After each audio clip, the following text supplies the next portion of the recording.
Fantastic.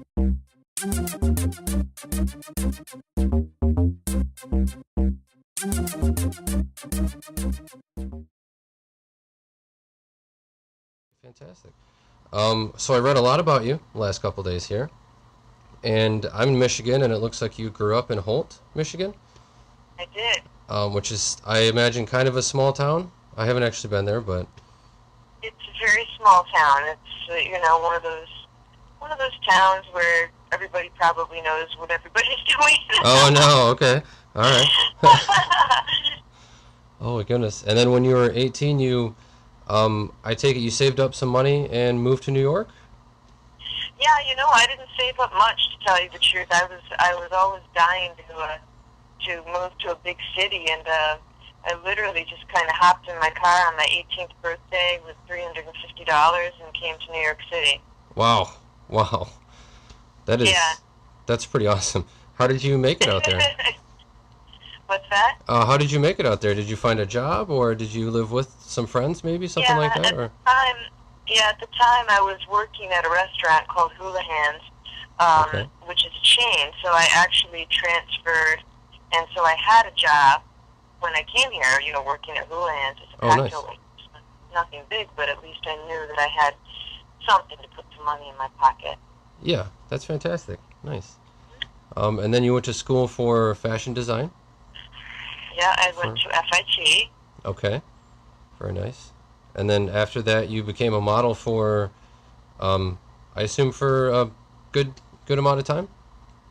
Oh yeah, I mean even in Michigan when I was 14, I was doing some little fashion shows for bridal shops and for sportswear companies.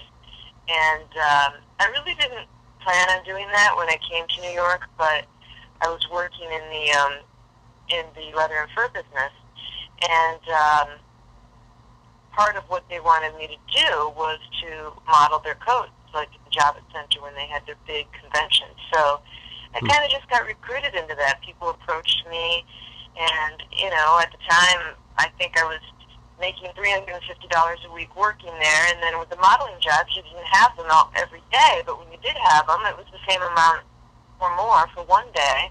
Oh So wow. I, Okay. well, this looks kind of fun, and I have more freedom, Oh yeah, and so I exactly. Yeah. kind of gravitated there. Wow, that's awesome. And then you said you traveled the world after that, right?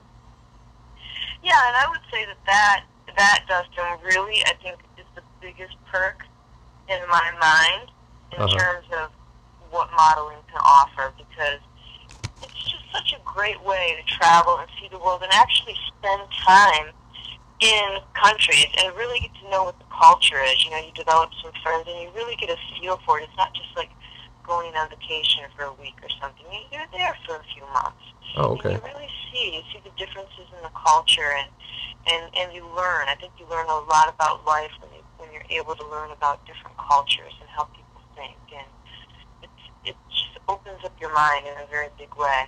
Yeah. Oh, very nice. And do you have any favorite places that you've traveled to, like Italy or anything like that, worldwide? Well, it's really funny because I would, gee, places are. I'd say that there's favorite things that I have about every place, Oh okay. but at the same time, there are certain places that if I could, I would probably go back every year. Like I would probably go to France every year if I had time, and I would go to London every year and catch some of the shows. They're a little more edgy in terms of being a little more experimental, and so I would go catch some of those shows. And on the opposite flip side of the cultural sort of cities that I love, I absolutely love Africa. And if Hmm. had the time, I would go to Africa every single year to the big game parks. And the endangered species centers, and I absolutely am just mesmerized, and I find it incredibly relaxing being there. Hmm. Yeah, wonderful animals. Probably incredible scenery as well in Africa, right? Yeah, it is. I don't know what it is about Africa, but it just brings you right down to the ground. It just like connects you, boom, right with the ground, and it's just awesome. I can just sit there and I can watch them all day long. Wow. That is really Yeah. cool. That's really neat. Jeez. So you did that. You traveled the world for how many years did you do that? Before you decided to come back to New York finally. Well, as a model, I was probably traveling around for, oh man, I must have been living out of a suitcase for a good 3, 4 years. Oh, okay. And then it was just like, I just don't want to put my stuff in a suitcase and go to the next place and anymore. And I just want to have a base. And so I came back to New York and I studied business at NYU for a while because I wanted something entirely different. The one downside of modeling that I would say is that I really felt like my brain was getting mushy. Oh no. Because, yeah, because you show up at the auditions, and well, they don't really call them auditions for modeling; they call them go-sees, and Okay. it was just based on how you look, and that's it. So you're never able to use, like, that's what I like so much more about acting. I mean, acting is so, well, intellectual. It can be if you make Yeah. it that. It should be in the best case scenarios. I mean, it's almost like psychology and trying to understand how people think and why they make the choices that they choose. And in modeling, it just isn't that. So I felt like my brain was like like getting mushy. Yeah, Came back yeah. and just did something different.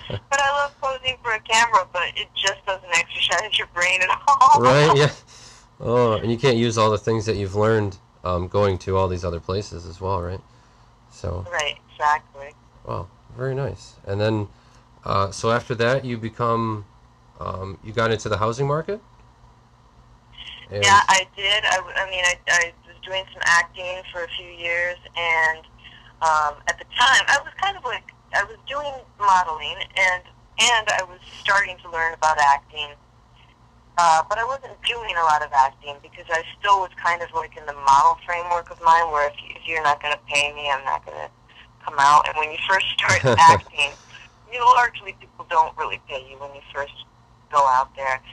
So I had free time, and I wanted to sell my apartment, and I felt like I was there watching these brokers do their thing.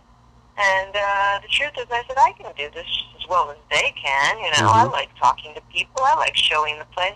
So I got a broker's license, and it ended up being very good for me because I hit the boom years, and I got involved in eventually in land development and condo conversions, and I ended up being a landlord. I'm a landlord now, and that's kind of one of the things that supports um, my acting, my passion for acting.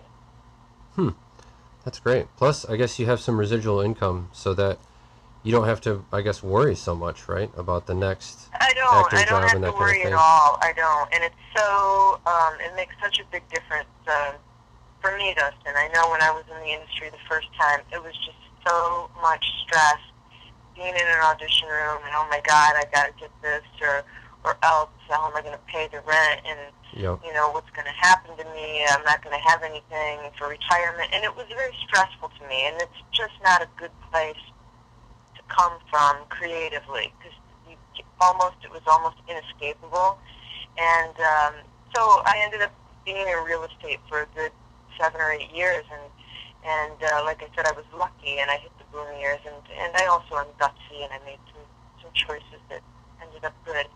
And Hmm. it's just so different when I came back into the business because, I just act because I love it, and I really work nonstop, and I contribute a lot of it to that. I am not worried. I'm not concerned, and frankly, I'm just able to relax and let things to come to me creatively, and I'm able to do that because I don't have other things kind of conflicting with those messages that my body wants to give me. Oh, okay. You can come from a place of peace as opposed to from worry, and then you can just Yeah. bring out a lot more creative juices, I guess. Yeah. Hmm. Oh, very nice. Very nice.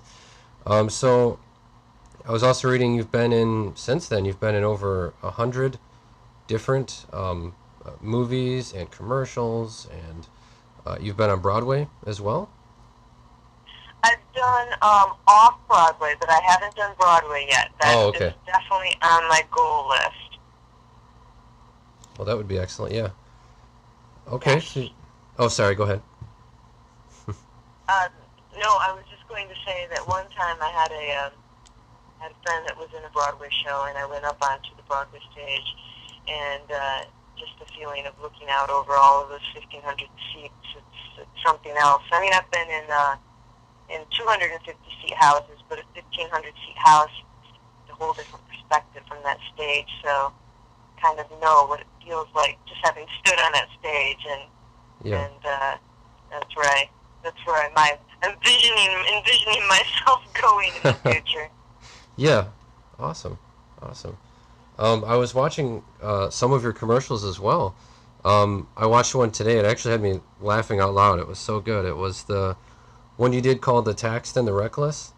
And it was... Oh, yeah, that was one of my favorites. Oh, my goodness. It was so funny. It was so funny. It was... I wasn't expecting it because it's all serious. And then it just takes such a turn. I was like, wow, wow. We had even more outrageous takes than that. They actually went with the more conservative version. Oh, really? Oh, no. Well, that was probably one of the most fun commercial shoots I ever did. Oh, my goodness. Yeah, it was so good. I was just down here laughing so loud. I'm like, that's amazing. It's so good. Oh, man. So, yeah, that was really good. I was also, again, I was stalking your blog, right? And I see that you're into fitness as well, fitness and nutrition and all that kind of thing. To, what did you say, to Italy? No, I'm sorry. Like fitness and nutrition and training and all that kind of thing, just generally being healthy.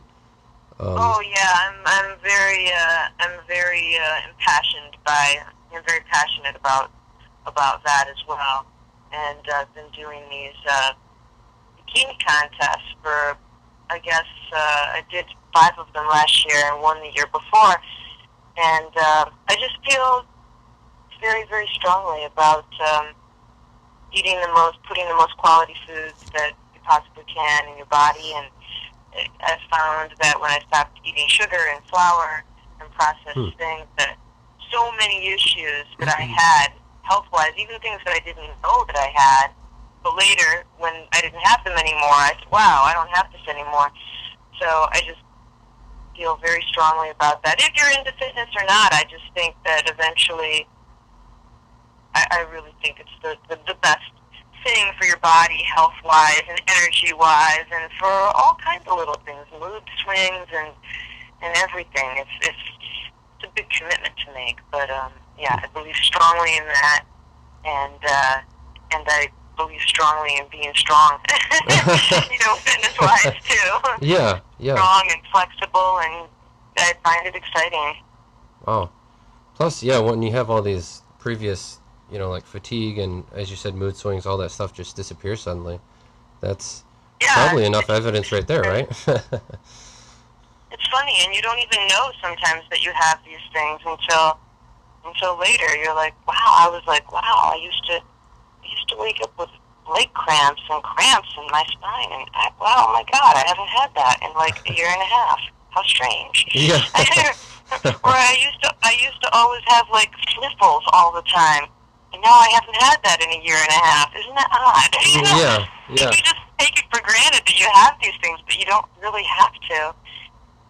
Huh, that is fantastic. Yeah, I actually agree totally with that. I actually work at a health food store, so I have seen a lot of those changes in just people who walk in. Just getting rid of sugar seems to do a lot. But all right. So let's see here. So you're on Milgram and the Fastwalkers. You are new on season 2, correct? Yep, I'm on season 2. Okay, and how long have you been shooting for that? How long have I been what? Shooting for that. How long have you been on the... I guess, when did you start the show? Like, on the sugar, without eating sugar? No. I would say... Is that what you said? No, the show. I'm sorry. No. Okay, the connection's a little difficult, so I'm sorry about that. Oh, no, you're fine. Yeah, it's just been season 2. I'm on three episodes on season 2, and they've done 6 episodes so far for season 2. I'm really not sure how many episodes if they have other episodes remaining for season 2. Um, but I do know that my character will be going forward into future episodes. If that's season 2 or season 3 or whatever, I know they have more in store for me, which I'm happy to find Yeah. out. Oh, absolutely, absolutely. All right. So what's it like being on the show? Do you have a good relationship? Well, I'm sure you do, but what kind of relationship do you have with the co-stars that are on the show? You know, the person that I know the most is the writer director, the creator of the show, which would be Richard Cutting. Okay. And Rich, I worked with him on a feature film called When the Weather is Warm, the Sun is Hot. A really terrific black and white, very artistic, arty film. Hmm. And he actually contacted me. We did like a overnight type shoot on that film, and then we stayed in touch. I called him for a couple projects where they were looking for a guy, and he called me for a project or two where they were looking for a gal, and they never really, those things didn't happen. But then one day he called, and he said, you know, he says, I wrote this role, and he said, I really wrote it with you in mind, and would you take a look at it? Oh, wow. And I did, and I was just blown away because, you know, the fact is, I didn't really know Richard very well. We did an overnight shoot, and we talked a little bit here and there, but I don't know him that well, and I just felt that this character that he wrote for me was so appropriate for me, and it was so embodied a lot of things of who I am, so it really touched me because it was like, just like, wow, sometimes some people just really get you, and they hardly even know you, and then other times you could know people for a long time, and they don't get you, and they, Oh, no. and here's some, you know what I'm saying? So it just Yep. kind of blew me away.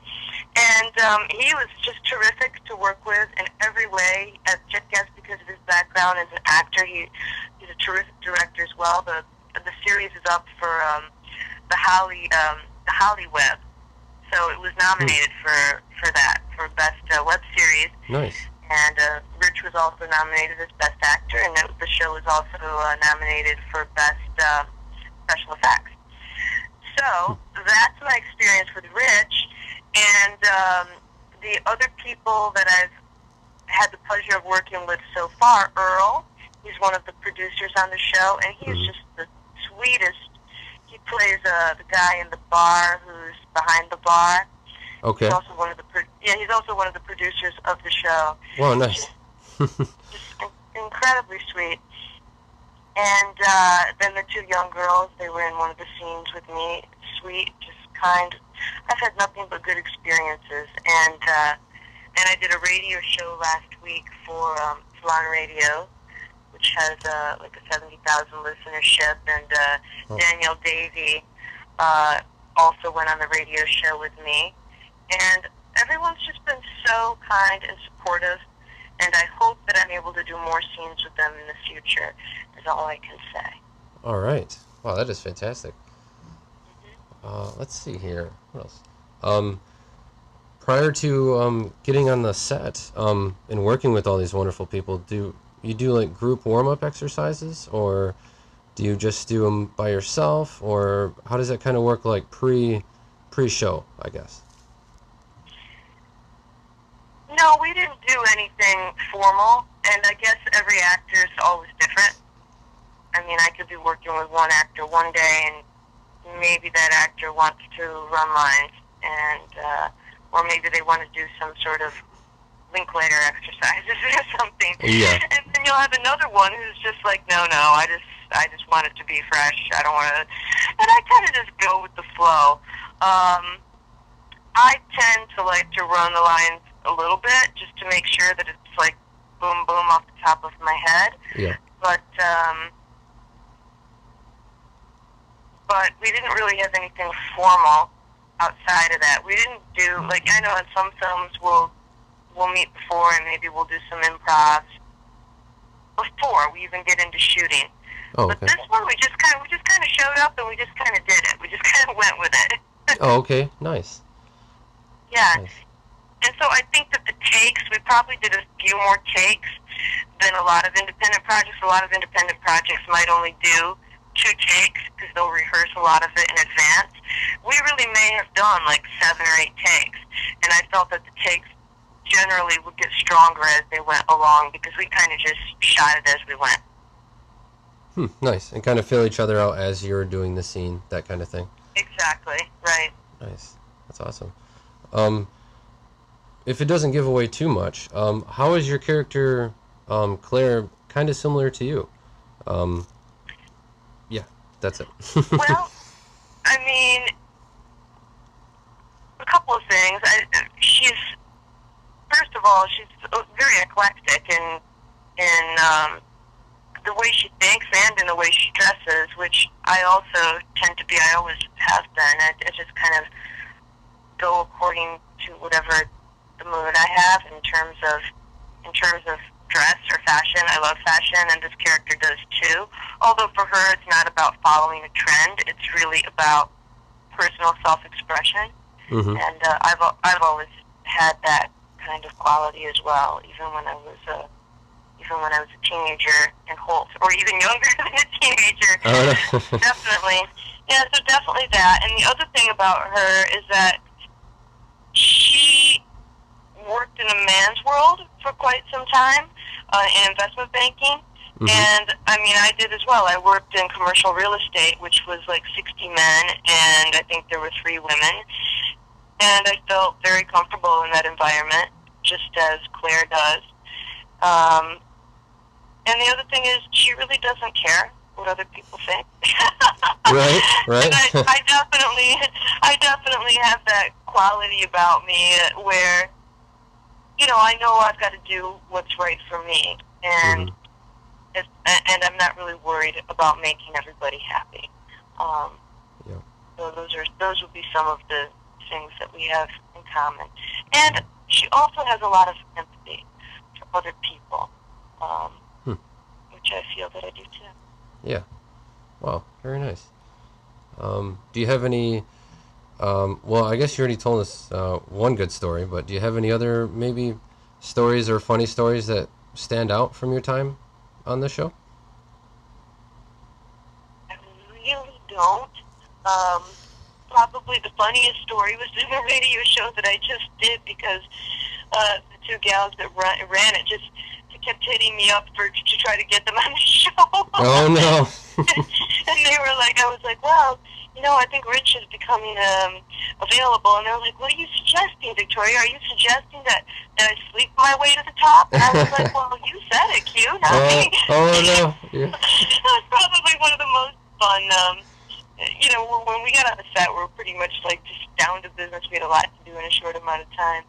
But that radio show was a really, really fun show. They just kept trying to say, well, how can I get a part, Victoria? Yeah. You know, they wouldn't stop. Come on, hook us up. Get us in there. Yeah. Oh, my goodness. So that's, well, I guess that's about all the questions I have today, Victoria. Is there anything you'd like to add for your show or anything that we talked about so far? No, I think that was pretty comprehensive. If you think of anything else, you know, feel free to give me a shout back or... Okay.